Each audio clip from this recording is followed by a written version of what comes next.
Before I became a graphic designer, I thought I only needed to master the software. The computer can only do so much. But at Sanford Brown, Ms. McCarthy helped me develop my eye for design. She even shared her own professional experiences.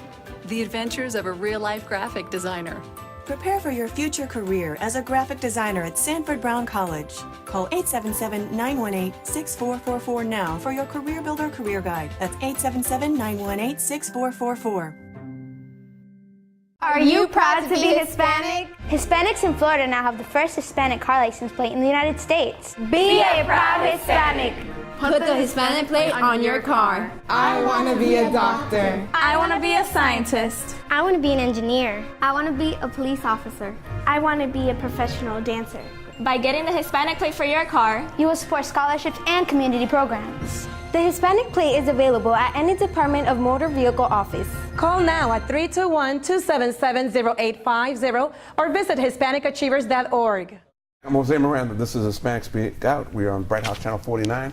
We're here every Tuesday nights at 9:30. I'm being joined here tonight, of course, with our co-host, Maria Badilla, and what's his name at the end? Danny Ramos. Daniel Ramos. Yeah, I never forget your name. How come you forget my name? You do it all the time, bro. You do it all the time, okay? We're talking politics a little bit. We're talking about stuff that's been going on about redistricting. And you've been kind of following this for us a little bit. Give us a little history as to why the Latinos are involved in redistricting. Well, this case dates back to 2011, when after the 2010 census, all of the local governments have to reapportion their population and redraw electoral district lines in according to the new numbers. Right. And back in 2011, there were a group of people in Orange County who felt that District 3, which is east of Orlando, ought to be majority Hispanic. It was already fairly heavily Hispanic. Right. And there were any number of plans that were drawn up and maps and so on and so forth, and that did not happen. Okay. In the end, the plan that was approved was a plan that was put forward by County Mayor Teresa Jacobs, and that was the one that, yes, and that was the one that went forward. And so a group called Latino Justice took up the mantle for some local residents, right, and sued the county, saying that, alleging that the county discriminated against Hispanics by not drawing a majority Hispanic district.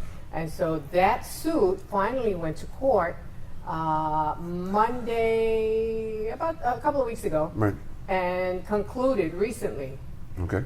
Now, it's a fact, or they say, the Republicans are saying the fact that the Hispanics have enough representation already in the district, so they don't have any business to gripe, basically, about it. Would that be a rounding it out? Well, let's go back. The judge, just so the audience, the judge basically threw out the suit, saying that Latino Justice had not proven its case. And yes, there are people who say... Is that the same thing, or are we just playing semantic with words? Well, in a word, she did say that the non-electability of a Hispanic candidate in District 3, right, since, for instance, the days of Mildred Fernandez, which would be in 2004, right, were due to low voter turnout and other factors. Okay. Not necessarily because non-Latinos vote against Latinos, which was one of the allegations and, right, issues made by Latino Justice in this suit in court. Right. Where do we go with this now? I mean, do we stand still? Do we take a deep breath? What do we do? How is that affecting the community? Latino Justice is going to take a deep breath. Okay. Because when you bring a lawsuit, it costs a lot of money. And this is a nonprofit legal defense fund, and so I don't know exactly what they're going to do. In the meantime, the district in question, Hispanic population, has increased. Right. It's now up to about 44%. District 4, which is right next to it, is also about 44%. So, and sometime soon, and probably by the next census, which would be in 2020, right, it may be 50% or more. Now, Danny, you've grown up in some of these areas and stuff. Yeah. You've been around. Have you seen the population change, swing to us? Dramatically. Dramatically. When I came to Central Florida, there was not one Hispanic elected official anywhere. Right. Anywhere. And then I think John Quinones was the first one, right, if I'm not mistaken, for state rep. Mm-hmm.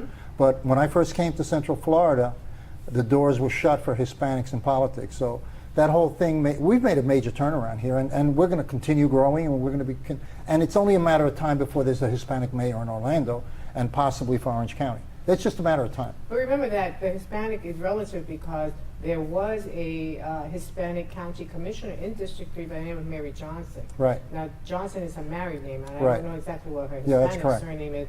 And she was there, and she was in the city council even before she came to the county. So it's been quite a long time that there Yeah. has been some sort of Hispanic representation Yeah. in this area. Okay. We're going to take a little break right now, and we have a lawyer, Tony Suarez, who attended the hearings for the redistricting lawsuit. We'll be right back. I've always had my own style. Yes, she definitely had style. But in fashion merchandising at Sanford Brown, I learned how to make it a career from industry professionals like Miss Cooper, who was really supportive. Textiles, design, marketing.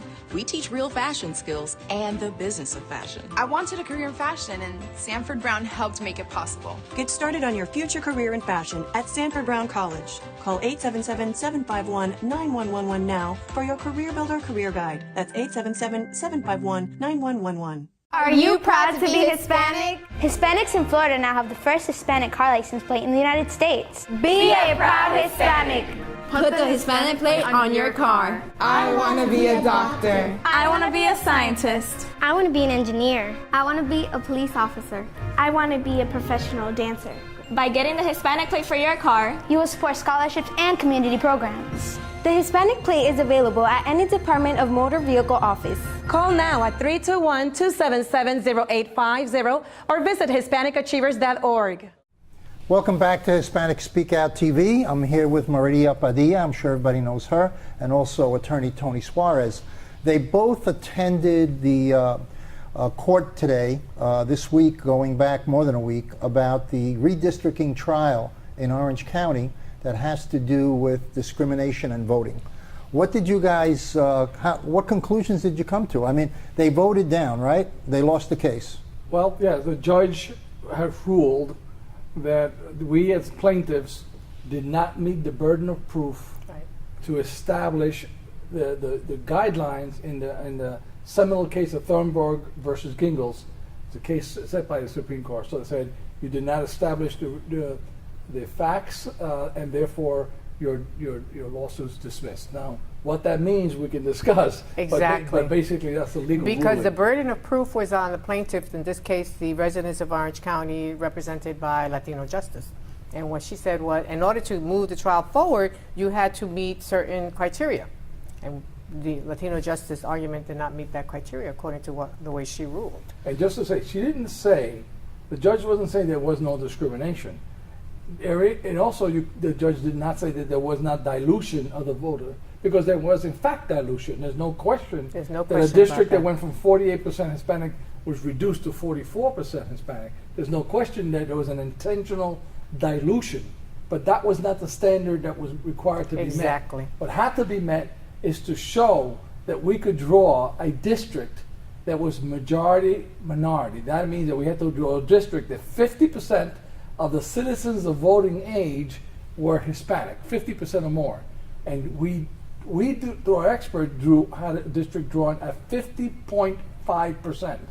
But then the county brought in another expert, said that 50.5 is too inflated. It's actually something like 48, 49, 48, yeah, 49%. it was like 48.9. So therefore, because of that, we did not meet the burden of establishing a majority-minority district, which is the interpretation that the Voting Rights Act, which is the basis of the lawsuit, establishes.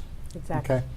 So what goes now? I mean, it's very, very fascinating. I think it's the community will feel it as a huge loss.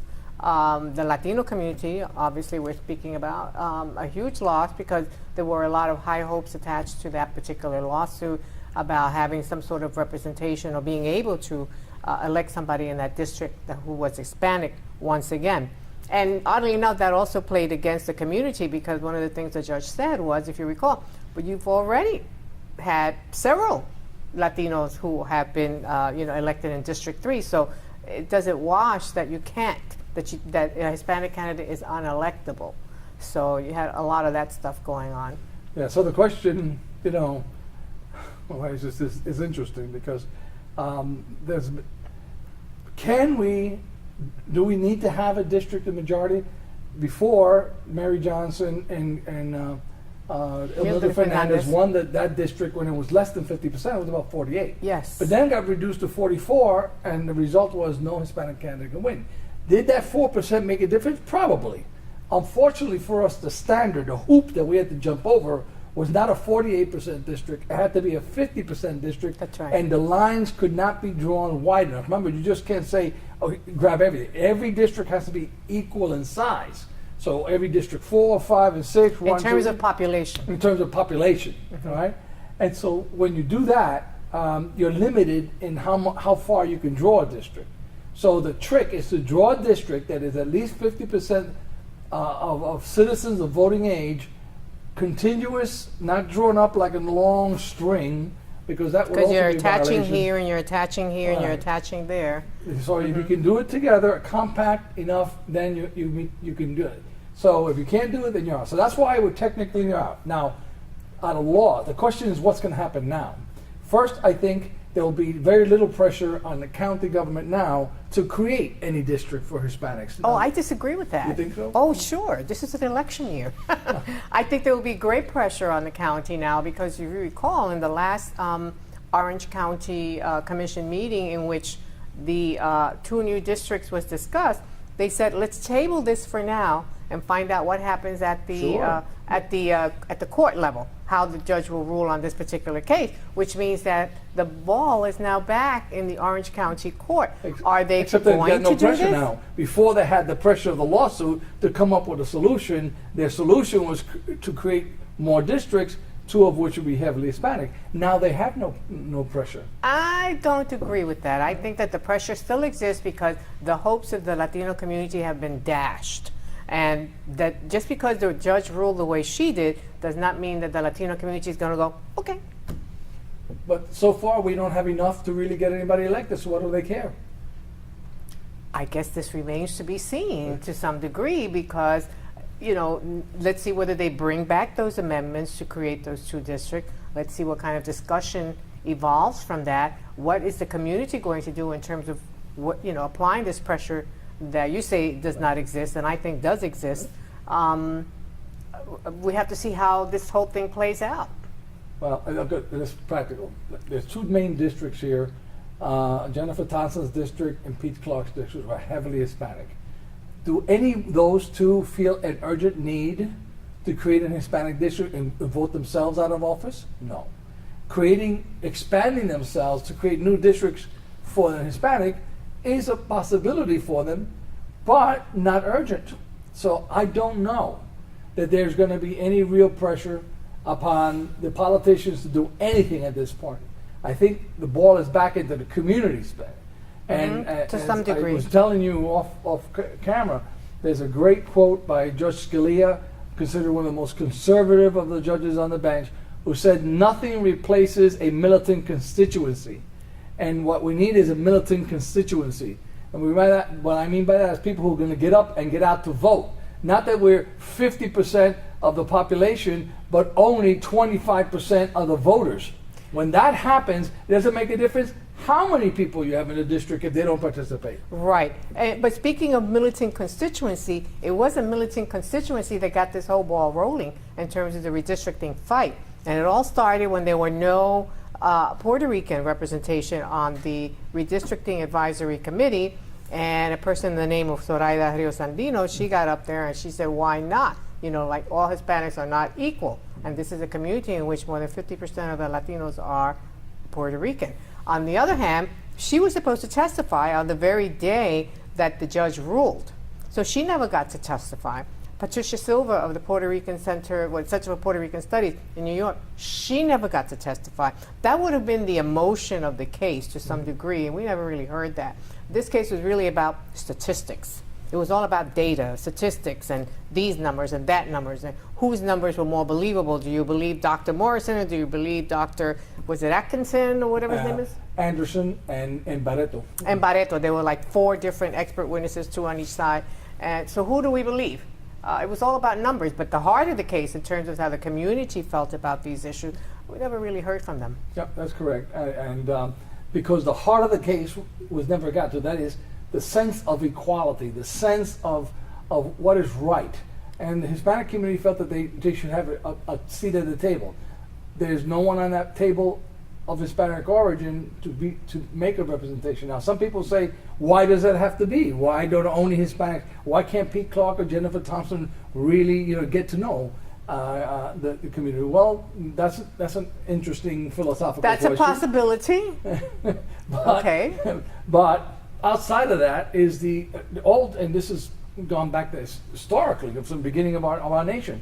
People come and they want someone that understands them, that goes to their weddings, that goes to their culture clubs and understands them not just politically but culturally. That happens to be a very historical American tradition. So that is what's missing here. This is why we had a Civil Rights Act, because the Civil Rights Act was enacted to ensure mostly people of color were given an opportunity to have persons of their choice. Now, that was the essence of this lawsuit. The problem that we could not technically reach the level that the Supreme Court has set, well, that's where we're at.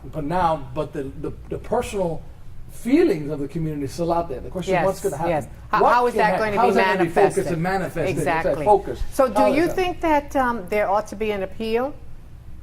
I don't think so. I have mixed feelings about that at this point. You may recall that my name came up a couple of times. Yes, it did in the courtroom. It was a case in which your election for the House of Representatives. Yeah. That particular election came up as one of the examples. Yeah, and a quote of mine came out when I testified before the redistricting committee as to a person. I was there as a representative of the group, and the group before we decided on one strategy. We had a meeting in my office, and all the different groups at which plan would we support. All right. Now, I was one that supported two districts of less than 48%, so that eventually, with the growth of the community, we would be able to have 2 districts in eventual time. Which is essentially what we are Which is eventually where we are now, okay? Mm-hmm. Now, however, that was not the consensus of the group. Consensus of the group that we wanted to go after one majority district, which was, I considered to be the law. So because it was, in fact, the law, we did not have to wait. The Civil Rights Act doesn't say wait. Gingles doesn't say wait. Gingles says now, draw the district when you can. And so I agreed to go forward as a representative and a speaker, as a lawyer, professor of law, to speak on behalf, and which I did. I made that point in a PowerPoint presentation. Mm-hmm. But one of those commissioners that was on the panel really knew my personal point of view, and asked me, haven't you stood for the position of one of the people on the RAC committee? On the RAC committee, right? Mm-hmm. Asked me, and I said, well, I'm not here in that capacity. I'm here as an advocate. But in my individual capacity, I believe that 2 districts might be a long-term better solution. They took They took that piece of my testimony and adapted it as their piece for why they would justify doing what they did. And so, redistricting, when you talk about it, it sounds like something very arcane. A couple of people like Tony and I, we find it very exciting. It is a very exciting subject when you get down to the nuts and bolts of it. But the very simple way to explain it is something that you kind of said, see if I could kind of wrap it up a little bit, which is that I've always described redistricting as political aspiration. The community has political aspirations that are not being met. And through the redistricting process, you have that opportunity to meet those political aspirations. That did not happen in the 2011 redistricting. But here we are 3 years down the line, and by the time we get to the 2020 census, those districts are very likely to be 50% each at the rate of growth of the population. The whole premise, though, is based upon redistricting, creating districts so Hispanics can get elected.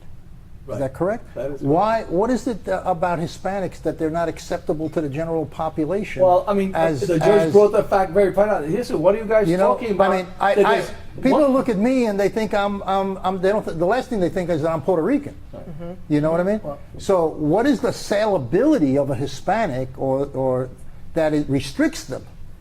from being accepted at a community, a broad community. You got elected. They talked about you don't look Puerto Rican, racial Puerto Rican? bias, racial and ethnic bias, and Which last is names. an element that Right. goes. You have to show polarized voting. Okay. Exactly. And that was one of the arguments that the judge did not buy. She said, no, there's no polarized voting. People just need to get out and vote. She didn't like the way one of the expert witnesses had sort of put together certain groups of people in order to prove that certain people vote this way and certain people vote the other way. And she said, no, you just have to get people out to vote. She didn't like that argument at all. Right. She said Well, that's always been a problem in our community. In lots of communities, yes, but it is still a problem in the Latino community here. Yeah. So exactly. We have a problem. You have to show racialized, polarized voting, but when you have some that haven't won, particularly those countywide, like Mel Martinez and Mildred and Mary Johnson, who won with less than 50%, she says, "What are you talking about? They have won with less than 50%, so there is no racial polarized voting." And that was one of the Yeah, it issues doesn't as well. seem to make sense when you look at the two folks who had been elected way before you're talking about the numbers we have today. Right. So what does it mean? I think people will still be angry. I still will be going out there. think so. I hope it's focused in the right direction. Instead of taking it, being victimized, and blaming the judge or blaming the court, the commission, let's mobilize and blame ourselves for not getting out to vote. Because actually, if you have a base group of about 25-30%, you should be able to win almost any election if you can appeal to the side. You just have to appeal to all sides. Right, exactly. Well, and make sure people do vote. Maybe this decision will be the stimulating point to bring Hispanics together It to could turn be. out the community, make the community turn out. It could be. Okay. Well, anything else before we close? No, I tell you. So you both don't think it's going to go back again into court? You think that it's going to lie down? My personal opinion is I don't know that they should invest more energy or money into it. I'm not sure. I'd rather see the money spent in voter education and GOTV. You know how long we've been talking about that? We've been talking about voter education in Central Florida for 10 years. Voter education never dies. Yeah. Somehow it's a little stagnant. Essence of democracy, because every generation needs to be taught. So it's the essence of democracy. That's exactly right. That's exactly right. Well, thank you, guys. Stay tuned, and we have an interesting conversation about love coming up. Before I became a graphic designer, I thought I only needed to master the software. The computer can only do so much. But at Sanford Brown, Ms. McCarthy helped me develop my eye for design. She even shared her own professional experiences. The adventures of a real-life graphic designer. Prepare for your future career as a graphic designer at Sanford Brown College. Call 877-918-6444 now for your Career Builder Career Guide. That's 877-918-6444. Are you proud to be Hispanic? Hispanics in Florida now have the first Hispanic car license plate in the United States. Be a proud Hispanic. Put the Hispanic plate on your car. I want to be a doctor. I want to be a scientist. I want to be an engineer. I want to be a police officer. I want to be a professional dancer. By getting the Hispanic plate for your car, you will support scholarships and community programs. The Hispanic plate is available at any Department of Motor Vehicle office. Call now at 321-277-0850 or visit HispanicAchievers.org. I've always had my own style. Yes, she definitely had style. But in fashion merchandising at Sanford Brown, I learned how to make it a career from industry professionals like Miss Cooper, who was really supportive. Textiles, design, marketing, we teach real fashion skills and the business of fashion. I wanted a career in fashion, and Sanford Brown helped make it possible. Get started on your future career in fashion at Sanford Brown College. Call 877-751-9111 now for your Career Builder Career Guide. That's 877-751-9111. Welcome back. I'm Jose Miranda. This is Hispanic Speak Out. I'm being joined tonight with Ama Otero. Yes. Love coach, of course, our other illustrious host, Maria Badilla. And we're talking about love, of course. Now, for a male, this might be a little strange for me to ask these questions, so I have Maria to make sure I cover all the bases. So, what does a love coach do? Or do we have to do the males have to go to some kind of camp in order to get through it? No, a love coach is for everyone. In fact, nowadays men are seeking for guidance on how to find love, and they're seeking coaches like me to help them guide them to find answers as to what is that they need to do to find love. Okay. So is this like a dating service thing? No. No? Dating tells you how to act, how to behave, how to dress, and it's not about coaching you how to date. Because date can only take you so far. It can only take you to the first date, can only take you to get that person interest. Right. But after a while, what happens? Are we talking about manners here? You We're don't talking dribble about when you men. talk. We're talking about men and don't women. like scratch and Okay, stuff like that. but what specifically are we talking about? How to maintain that level of chemistry? How to See, what how happens, to do what? What happens is that when we teach somebody to go on a date, normally what we hear is how to dress and behave and say or not say certain things. Right. Okay, because you want to get that interest on that person. Okay, you can get that far. Okay, because you're already creating, you're sort of looking for a projection. What did that person want to see in you? I like this person. This person seems to be interested in this about me. So you kind of take that role being that person. Okay. But only take you to its own level.